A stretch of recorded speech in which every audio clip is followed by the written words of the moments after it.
Hello बच्चों, क्या हाल चाल। तो आगे आपके अभिषेक भैया। तो आज हम करेंगे 23 जैन 2026 का मॉर्निंग शिफ्ट का पेपर जेई का। ठीक है, तो ज्यादा टाइम वेस्ट नहीं करते हैं, स्टार्ट करते हैं। नेक्स्ट मंथ तुम्हारा अप्रैल में पेपर है। ठीक है, तो क्या क्वेश्चन है तुम्हारा? पहला, परमुटेशन एंड कॉम्बिनेशन का। The number of 4 letter words with और without meaning which can be formed using the letter PQR, PQR, STUVP। ठीक है, अब देखो ये टोटल जो लेटर्स है इसमें कितने हैं? 11 है। ठीक है, इसमें P कितनी बार है? देखो ध्यान से, P कितनी बार है? 3 बार। Q कितनी बार है? 2 बार। R कितनी बार है? 2 बार। ठीक है, और डिस्टिंक्ट देखा जाए तो कितने हैं टोटल? 7 है। डिस्टिंक्ट देखा जाए तो टोटल कितने हैं? 7 है। ठीक है, बस इसमें क्या है, P तुम्हारा 3 बार है, Q तुम्हारा 2 बार है, R तुम्हारा 2 बार है, STUV एक एक बारी है। ठीक है, अब एक एग्जांपल देता हूं। देखो इधर से क्या बन रहा है? RUST, RUST। अब देखो ध्यान से, ये कितने लेटर्स हैं? 4 लेटर्स हैं। ठीक है, 4 लेटर से तुम्हारा एक वर्ड बना। बोल रहे हैं 4 लेटर के कितने वर्ड्स बन सकते हैं विद और विदाउट मीनिंग। और ये तुम्हारे लेटर्स हैं, कितने बन सकते हैं? एक तो मैंने बना दिया रस्ट। ठीक है, ये तो मीनिंग वाला है। कितने मीनिंग वाले और कितने मीनिंग के बिना वाले बना सकते हो? अब ध्यान से देखो, पहला केस लेते हैं हम कि सारे क्या हो? डिफरेंट हो, डिस्टिंक्ट हो। 4 के 4 एलिमेंट्स हमने जो उठाए वो डिस्टिंक्ट हो। 4 लेटर्स के बनाने हैं। अब ध्यान से देखो, डिस्टिंक्ट उठाने हैं तो ये सारे क्या है? डिस्टिंक्ट है। P भी एक बार, Q भी एक बार, R भी एक बार। इस वाले में है तो P 3 बार, Q 2 बार, R 2 बार है। पर इसमें से देखो सिंगल सिंगल किया काउंट, P को एक बार लिखा, Q को भी एक बार लिखा। ऐसे कितने हैं? 7 है। अब इनमें से कोई 4 उठाने हैं। कितने उठाने हैं? 4 उठाने हैं, क्योंकि उसने बोला ये 4 कितने में से उठाने हैं? डिस्टिंक्ट बोल रहा हूं मैं। टोटल है कितने डिस्टिंक्ट? 7 और इनटू। अब ध्यान से देखो, अगर सपोज करो मैं उठा लेता हूं ये वाला, पहले वाला PQRS, PQRS। जरूरी नहीं है PQRS लेना, तुम ये भी ले सकते हो STUV। ठीक है, STUV भी ले सकते हो। अब देखो 4 उठाए मैंने, कितने में से? 7 में से। और इन 4 को अगर हम अरेंजमेंट करें तो ये इधर आए, इधर आए, तो कितना अरेंजमेंट हो सकता है? 4 फैक्टोरियल। अब ध्यान से देखो, 7 फैक्टोरियल अपॉन 4 फैक्टोरियल, और 7 में से 4 निकाला, 3 फैक्टोरियल और इंटू 4 फैक्टोरियल। यही आया। देखो ये combination n2r n factorial upon r factorial n minus r factorial. ठीक है बच्चों, अब इसकी सिंप्लीफिकेशन तो आती है करने, तो इसका आंसर आएगा 840। कितना आएगा? 840। देखो पहले तुमने उठाया 4 डिस्टिंक्ट एलिमेंट्स। ठीक है, अब हमने उठाना है क्या? 2 पेयर्स। ये सेकंड केस आ गया तुम्हारा, ये सेकंड केस आ गया तुम्हारा। ठीक है, अब देखो 2 पेयर्स बोला मैंने। अब देखो 2 पेयर्स उठाने हैं। ठीक है, कोई भी उठा लो। देखो P 3 है तो 2 तो है ही है इसमें, Q 2 है, R 2 है। ठीक है, अब ध्यान से देखो, मैं उठा लेता हूं QR। ठीक है, QR एक हो गया और QR एक हो गया। ठीक है, अब ध्यान से देखो 2 उठाने हैं। ठीक है, 2 उठाने हैं, पर कितने में से उठाने हैं? P में 3 थे, Q में 2 थे, R में 2 थे। P में मतलब 2 तो थे ही थे, तो 2 2 2 कितने हैं? 3 हो गए। तो 2 मैंने उठाए, कितने में से? 3 में से। ठीक है, इनटू। अब इसका भी अरेंजमेंट क्यू आर का वो हो गया 4 फैक्टोरियल, और क्यू आर और क्यू आर। ठीक है, क्यू कितनी बार है? 2 बार, तो 2 फैक्टोरियल, और आर भी कितनी बार है? 2 बार। तो ये आ गया 3 फैक्टोरियल का। सिंप्लीफाई किया, इधर आ गया तुम्हारा 3। ठीक है, और 4 factorial upon 2 factorial into 2 factorial, तो ये आ गया तुम्हारा 6। तो ये आंसर आ गया तुम्हारा 18। ठीक है बच्चों, अब करेंगे केस थर्ड। ठीक है, अच्छा अब क्या है? केस थर्ड है हमारा। केस थर्ड तुम्हारा क्या है? ध्यान से देखो, अब हमने क्या करना है? एक तुमने उठाना है 1 ट्रिपलेट, 1 ट्रिपलेट, और एक नंबर। 4 लेटर्स बोला है, मतलब P, ये 3 तो हो गए। एक बचा है, एक कोई भी उठा लो। P तो हो गया, QRSTUV में से कितने बचे? P तो निकल गया, पीछे बचे कितने? 6 बचे। 6 में से कितने उठाने हैं? एक उठाने। 6 में से कितने उठाने हैं? एक उठाने। तो पहले तो आ गया ये तुम्हारा, ये P है कितने? 3, तो ये जो ट्रिपलेट है ये तो हो गया। अब 3 तो निकल गए, बचा कितना? एक कितने में से उठाने? पीछे बचे कितने? 6, 1 2 6। और अब मान लो तुमने उठाया, क्यू उठाया। ठीक है, अब इनका भी अरेंजमेंट होएगा, तो ये कितना आएगा? 4 फैक्टोरियल, और अपॉन कितना आएगा? 3 फैक्टोरियल। तो जब इसको तुम सिंप्लीफाई करोगे तो इसका आंसर तुम्हारा कितना आएगा? 24। अच्छा 3 केस तो हो गए, एक और है। ठीक है, केस फोर्थ, लास्ट है तुम्हारा भी, केस फोर्थ। अब इसमें क्या करना है? ध्यान से देखो, 1 पेयर उठाने और 2 डिस्टिंक्ट उठाने। अब मेरी बात सुना ध्यान से, one pair P Q R कोई भी एक उठा लो, एक उठा लिया, वन पेयर उठा लिया, पर कितने है इधर, तीन है, पी में भी तीन है, मतलब दो तो है ही है, क्यू आर तो एक उठा लिया मैंने, ठीक है, कितने में से, तीन में से, ठीक है। एग्जाम्पल के लिए मतलब मैंने सोचा क्यू उठा लिया, दो बार क्यू आ गया, दो बार क्यू आ गया। अब दो डिस्ट्रिक्ट उठाने हैं, अब दो डिस्ट्रिक्ट उठाने हैं तो किस में से उठाने हैं, अब ध्यान से देखो, दो क्यू निकल गए, पीछे बचे कितने, छह, कितने बचे, छह, और दो हैं, चार बनाने हैं, दो निकल गए ना तुम्हारे। अब ध्यान से देखो, फिर से रिवाइज कराता हूं, उसने बोला वन पेयर मैंने उठा लिया, ठीक है, क्यों उठा लिया मैंने, ठीक है, ये लिख लिए, कितने में से उठाए, तीन में से उठाए, ठीक है। अब दो हमें डिस्ट्रिक्ट उठाने हैं, ठीक है, अब एक चला गया क्यों, पीछे बचे कितने, छह, छह बचे, उठाने कितने हैं, दो, तो दो उठाने हैं कितने में से, छह में से, ठीक है। तो दो कोई भी उठा लिया मैंने, पी और आर उठा लिया, पी और आर उठा लिया, ठीक है, इनटू, अब ध्यान से देखो, इनके भी पॉसिबल अरेंजमेंट हो सकते हैं, कितना, 4 फैक्टोरियल अपॉन 2 फैक्टोरियल। जब इनको सिंप्लीफाई किया तो तुम्हारा आंसर कितना आएगा, 540, कितना आएगा, 540। अब देखो केस वन, ठीक है, case one, case two, case three और केस फोर, ये वाला केस फोर तुम्हारा ये है, ठीक है। इन सबको जब तुम ऐड करोगे तो तुम्हारा आंसर आएगा 1422, ठीक है बच्चों, इंटरेस्टिंग था, ये न्यूमेरिकल टाइप क्वेश्चन था तुम्हारा, ठीक है बच्चों, बिना ऑप्शन के। अच्छा नेक्स्ट क्वेश्चन क्या है तुम्हारा, नंबर ऑफ सॉल्यूशन निकालने हैं किसके, square root of 3 cos 2 theta plus 8 cos theta plus 3 square root of 3 is equal to 0, और बोलता है जो थीटा बिलोंग कर रहा है वो क्लोज इंटरवल है -3 पाई से 2 पाई, ठीक है। तो कुछ नहीं करना है, जहां cos 2 थीटा है बस वहां पे फार्मूला लगाना है 2 cos स्क्वायर थीटा -1, और कुछ नहीं, square root of 3 cos 2 theta की जगह लगाना है 2 cos square theta -1 plus 8 cos theta plus 3 square root of 3 is equal to 0। अब ध्यान से देखो, स्क्वायर रूट ऑफ 3 को जब इससे मल्टीप्लाई किया तो क्या आया, 2 square root of 3 cos square theta minus square root of 3 plus 8 cos theta plus 3 square root of 3 is equal to 0। अब देखो 3 स्क्वायर रूट ऑफ 3 में से स्क्वायर रूट ऑफ 3 गया तो 2 स्क्वायर रूट ऑफ 3, तो 2 square root of 3 cos square theta, तो ये आ गया, ठीक है बच्चों, प्लस 8 cos थीटा प्लस ये आ गया तुम्हारा 2 square root of 3 is equal to 0, ठीक है। अब देखो ज्यादा 2 कॉमन ले लो, या 2 से सबको डिवाइड कर दो, तो 2 से सबको डिवाइड किया तो इधर क्या आ गया, square root of 3 cos square theta plus इधर डिवाइड किया तो आया 4 cos थीटा, और इधर किया तो square root of 3 is equal to 0। अब देखो मल्टीप्लाई करके क्या बने, square root of 3 into square root of 3, 3 cos square theta, और प्लस माइनस करके क्या बने 4 cos थीटा, पर प्लस ही चाहिए तो क्या करना है, ध्यान से देखो, square root of 3 cos square theta और इसको 4 cos थीटा को हम ऐसे ले सकते हैं 3 cos theta plus cos theta plus square root of 3 is equal to 0। Middle term split करना आता है ना, square root of 3 into square root of 3 क्या होता है, ध्यान से देखो, स्क्वायर से रूट क्या हो जाएगा, कट जाएगा, ठीक है। अब देखो इनमें कॉमन क्या है, square root of 3 cos theta, अंदर क्या बचा cos थीटा, और स्क्वायर रूट ऑफ 3 को किससे मल्टीप्लाई करेगी, 3 आए तो square root of 3, square root of 3 plus इनमें कुछ कॉमन नहीं है तो 1 cos theta plus square root of 3 is equal to 0। अब ध्यान से देखो, square root of 3 cos theta plus 1 और cos theta plus square root of 3 is equal to 0। अब ध्यान से देखो इसका क्या आया, square root of 3 cos theta plus 1 था इक्वल टू 0, तो ये कितना आ गया तुम्हारा cos थीटा, कितना आ गया प्लस का, उधर आके किसका हो गया माइनस का, अपॉन स्क्वायर रूट ऑफ 3 ये नीचे आ गया, और cos थीटा किसके बराबर आ गया, ये प्लस का था तो उधर आके किसका हो गया माइनस का, स्क्वायर रूट ऑफ 3, ठीक है। अब मेरी बात ध्यान से देखो, स्क्वायर रूट ऑफ 3 की वैल्यू क्या होती है 0 पॉइंट समथिंग, ठीक है 0.73, तो ये तो आपको पता है cos की मिनिमम वैल्यू क्या होती है -1, तो ये तो उससे भी छोटी आ रही है, ठीक है, तो इसको हम कर देंगे रिजेक्ट, ठीक है।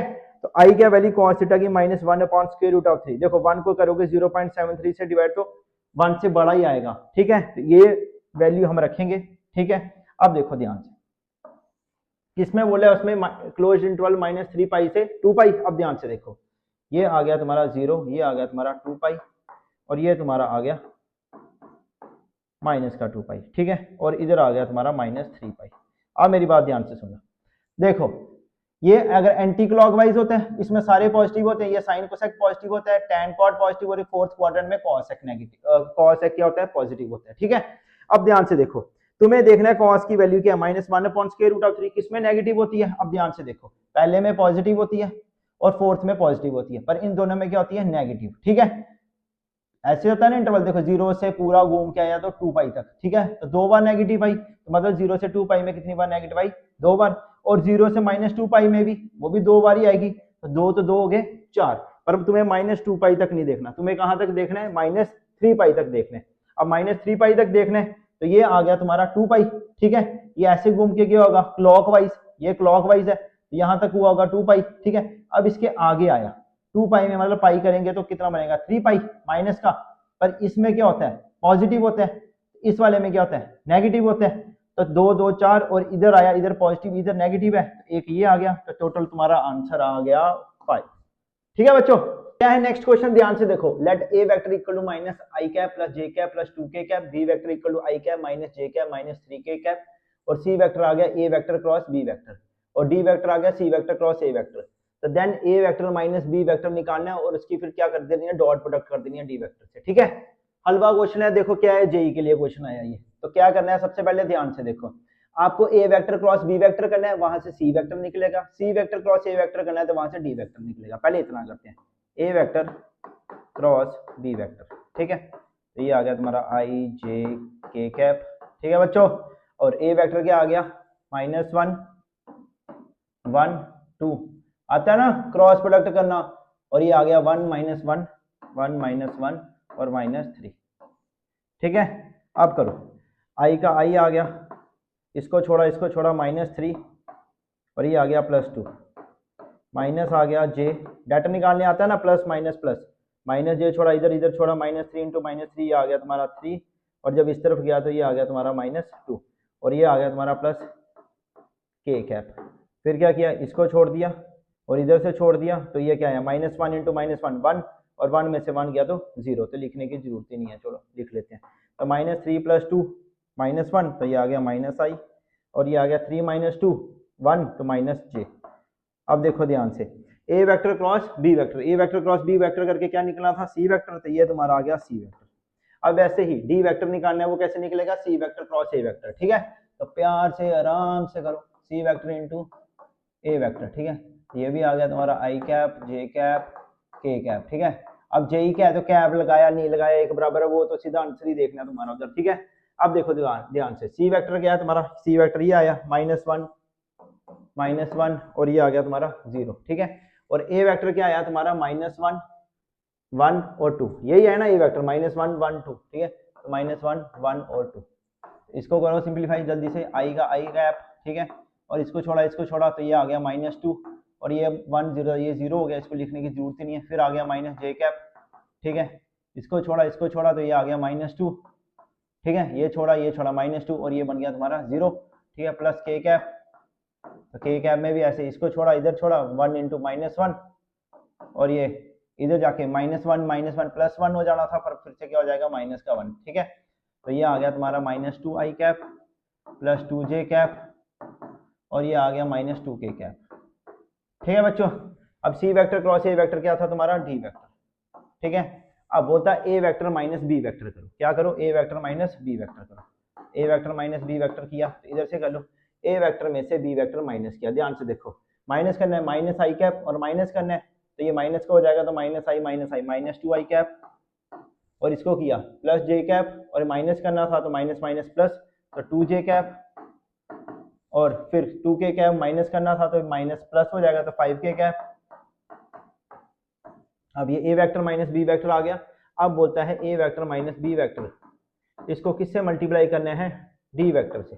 किससे, डी वेक्टर से। तो ये जो पूरी टर्म है इसको किससे करना है, डी से। चलो एक बार फिर से लिख लेते हैं, -2i cap plus 2j cap plus 5k cap, और ये तुम्हारा आ गया डी वेक्टर। डी वेक्टर है कितना, ध्यान से देखो, डी वेक्टर तुमने अभी निकाला, कितना आया, -2i कैप, कभी डॉट प्रोडक्ट कभी क्रॉस प्रोडक्ट, बस यही करना है। एटलीस्ट यार 10 क्वेश्चन तो तुम अटेम्प्ट कर ही सकते हो पेपर में। ठीक है, अब देखो ध्यान से, माइनस माइनस प्लस हो गया, तो आई कैप तो ये तो 1 नहीं दिया, तो कितना आ गया 4 प्लस ये भी 4 प्लस ये 5 टू द -10 हो गया, तो 4 4 8 10, 8 में से 10 गया तो -2 आंसर आ गया। तो -2 कहाँ है भाई साहब, ये आंसर आ गया। ठीक है बच्चों, क्या है नेक्स्ट क्वेश्चन डिफरेंशियल इक्वेशन का, ध्यान से देखो। Let y equal to yx be the solution of differential equation x4 dy plus 4x cube y plus 2 sin x dx equal to 0, x greater than 0 और y pi by 2 is equal to 0, then pi 4y pi upon 3 is equal to किसके बराबर होगा, ठीक है। अब देखो तुम्हें सबसे पहले इसको लीनियर डिफरेंशियल इक्वेशन की फॉर्म में लाना है, dy अपॉन dx plus py equals to q, इस फॉर्म में लाना है, ठीक है। अब देखो मैंने टर्म उतार दी x4 dy plus 4x cube y plus 2 sin x dx equal to 0। अब मेरे को क्या चाहिए, dx नीचे चाहिए, मैंने क्या किया dy को इसको और इसको डिवाइड किया dx से, तो dy अपॉन dx आ गया, ठीक है। और इधर भी डिवाइड किया dx से, तो ये पूरा dx कट गया ऊपर नीचे, ठीक है। और साथ में क्या था, इसके साथ था x4, तो मैंने क्या किया x4 से क्या किया डिवाइड किया, देखो x4 आ गया और dx से भी डिवाइड किया क्योंकि मेरे को dy अपॉन dx। अब देखो बन रहा है dy अपॉन dx, तो ऊपर x4 था तो डिवाइड नीचे भी x4 से किया, इधर भी वैसे 4x cube y upon x4 2 sin x upon x4, क्योंकि अपॉन पूरे को dx से डिवाइड किया तो dx कट गया, ठीक है। ये पूरा ऐसे तुम्हें डिटेल में बता दिया। अब देखो ध्यान से, ये अब ये कट गया तो ये क्या आ गया dy अपॉन dx, पूरा वैसे ही बन गया, ठीक है। प्लस इधर क्या आया तुम्हारा 4y अपॉन x, ये माना x क्यूब से x4 कट गया तो x आया, ठीक है। और ये प्लस का था तो उधर जाके किसका हो गया माइनस का, तो माइनस का 2 sin x अपॉन x4, ठीक है बच्चों। अब ध्यान से देखो हमें क्या निकालना है, इंटीग्रेटिंग फैक्टर निकालना है। इंटीग्रेटिंग फैक्टर कैसे निकालते हैं, e की पावर इंटीग्रेशन p dx, ठीक है। अब e की पावर इंटीग्रेशन, अब ध्यान से देखो y को छोड़ के इसके साथ जो है वो क्या है 4 अपॉन x आया, क्या 4 अपॉन x, यही आया dx, यही आया बच्चों। e integration 4 upon x dx, ठीक है। अब ध्यान से देखो e 4 अपॉन x मतलब 4 को साइड बाहर ले लो तो 1 अपॉन x क्या हो गया log x, e की पावर क्या आ गया 4 log x, ठीक है। e की पावर log m की पावर n log m, तो ये हो गया log x की पावर 4, e से log कट गया तो क्या आया x4, तो ये तुम्हारा क्या आया इंटीग्रेटिंग फैक्टर। अब तुम्हें निकालना है रिक्वायर्ड सॉल्यूशन, वो कैसे निकलेगा, y into integrating factor, y into integrating factor आ गया x4 integration of Q, Q क्या है तुम्हारा, ध्यान से देखो क्यू आ गया तुम्हारा ये -2 sin x अपॉन x4, यही है ना तुम्हारा क्यू क्या है तुम्हारा, यही है -2 sin x upon -2 sin x upon x4 into x4 dx plus c, यही होता है ना। y into integrating factor, y into integrating factor is equal to integration of Q, Q आ गया तुम्हारा ये into integrating factor, integrating factor क्या आया तुम्हारा x4 dx प्लस c, ठीक है। x4 से x4 कट गया, ठीक है। y x4 वैसा है जैसा है वैसा ही रहेगा, ठीक है, कोई चेंज नहीं, ठीक है। अब ध्यान से देखो इंटीग्रेशन की तुमने 2 sin x की, अब देखो sin x इंटीग्रेशन में क्या देता है माइनस का cos x, पर इधर ऑलरेडी माइनस है तो क्या हो जाएगा प्लस का, तो 2 cos x प्लस c, ठीक है। अब देखो ध्यान से बोलता है अगर x हमने पाई बाई 2 डाला, x की जगह क्या डाला पाई बाई 2, तो y क्या मिला 0, मतलब x की जगह मैंने क्या डाला पाई बाई 2 डाला तो y क्या मिला 0, तो y इधर आया 0, x की जगह मैंने क्या डाला पाई बाई 2, ठीक है। डालने का कोई फायदा नहीं है क्योंकि ये पूरा 0 ही बन जाएगा। और 2 cos x की जगह क्या डाला पाई बाई 2, 2 cos x की जगह डाला मैंने पाई बाई 2 प्लस c। अब देखो ध्यान से ये 0 बन गया और cos 90 ये भी 0 होता है, ठीक है, प्लस c, तो c तुम्हारा आ गया भाई साहब 0, ठीक है। अब देखो क्या निकालना है तुम्हें, ध्यान से पुट x किया क्या y पाई बाई 2, तो y निकला तुम्हारा 0, तो तुमने इसमें सब्स्टिट्यूट किया, इसमें सब्स्टिट्यूट किया, ध्यान से देखो y x4 ध्यान से देखो y x4 is equal to 2 cos x plus c, ठीक है। अब ध्यान से देखो अब y x की जगह क्या डाला तुमने, x की जगह क्या डाला पाई बाई 3, y का y रहा, x की जगह क्या डाला तुमने पाई बाई 3 की power 4 is equal to 2 cos x की जगह क्या डाला, ध्यान से देखो पाई बाई 3 प्लस c तुम्हारा आ गया 0, ठीक है। अब ध्यान से देखो y का y, ठीक है, ये पाई 4 हो गया और 3 का क्यूब कितना हो गया 81, यही हुआ ना। देखो ध्यान से पाई 4y वही बना पाई 4y, ठीक है, upon 81 is equal to 2 cos pi by 3 कितना होता है 1/2 प्लस 0, 0 लिखने की जरूरत नहीं, 2 से 2 कट गया, ठीक है। अब ध्यान से देखो आंसर क्या आ गया तुम्हारा, ध्यान से देखो पाई 4, पाई की पावर कितनी है 4 वाई, और ये अपॉन 81 था, ये उधर जाके किसका हो गया 1 था ना इधर, 81 इंटू 1 आया तो कितना आ गया 81, आंसर आ गया। तो ये आ गया तुम्हारा पाई 4 वाई, कितना आया 81, जब हमने x की जगह क्या डाला पाई बाई 3, जब हमने x की जगह डाला पाई बाई 3, ठीक है बच्चों। देखो क्या क्वेश्चन है, the value of integration pi upon 24 से पाई अपॉन 4, लिमिट है 1 अपॉन 1 प्लस के root of 10 to x dx, ठीक है। ये भी जेई में आया 2026 में, ठीक है, जनवरी शिफ्ट में। तो क्या क्वेश्चन है देखो ध्यान से, इसमें लगेगा किंग्स रूल, ठीक है। अगर किन बच्चों को किंग्स रूल नहीं आता लगाने, जैसे ये x है, x को किससे रिप्लेस करना है, इधर लिखना है a plus B minus x, ठीक है। जहां लिखा है square root of 10 to x, तो वहां पे लिखना है a plus B minus x से रिप्लेस करना है, मतलब a प्लस बी क्या, मतलब ये a है लोअर लिमिट और ये b है। पर अगर इसका शॉर्टकट मेथड लगाया जाए तो सिंपल करना है, क्या करना है, कुछ नहीं है, शॉर्टकट मेथड क्या है इसका, शॉर्टकट मेथड क्या है b माइनस a अपॉन 2, बस। अब b माइनस a मतलब 5 पाई upon 24 minus pi upon 24 upon 2, ठीक है। अब देखो 5 पाई में से पाई गया तो कितना आया 4 पाई अपॉन कितना हो गया 24, और नीचे आ गया क्या 2। अब जिन बच्चों को कैलकुलेशन में दिक्कत है चलो थोड़ा ज्यादा डिटेल में करा देता हूँ, ठीक है। 4 पाई अपॉन 24, और ये 2 बाई 1 था तो उल्टा हो गया 1 अपॉन 2, बस हो गया क्वेश्चन। 2 1 दा 2 2 दा 4, 2 1 दा 2 12 दा, आंसर आया पाई अपॉन 12। इजी। देखो सिर्फ तुम्हें ऐसे डर लगता है कि जेई पता नहीं कितना टफ होएगा, उसमें पता नहीं किस टाइप के क्वेश्चन होंगे, हलवा क्वेश्चन है, कुछ नहीं है, ठीक है। बस ये है कि तुम्हें पता नहीं होता कि करना क्या। अब देखो ये वाला क्वेश्चन ये आया था जेई मेन 2021 में, सेम डिटो, लिमिट भी सेम, बस इधर क्या लिखा है 1 plus cube root of 10 2x, और पीछे वाले क्वेश्चन में देखो तो वहां क्यूब नहीं है, तो वहां उस इस वाले में भी वैसे करना है। ये क्या है, ये a है, ये b है, b में से a माइनस कर दो अपॉन 2 कर दो, तो इसका भी आंसर क्या आ जाएगा पाई अपॉन 12। सिंपल है कुछ, मैं बोलता हूँ ये ज्यादा आसान है। जो सीबीएसई का जो तुम्हारा बोर्ड का पेपर होता है उसमें लिखना पड़ता है, ठीक है, फिर जाके आंसर आता है। इधर सीधे ट्रिक लगाने हैं, लिखने की भी जरूरत नहीं है, सीधा b माइनस a अपॉन 2 किया सीधा आंसर करते हैं, ठीक है बच्चों।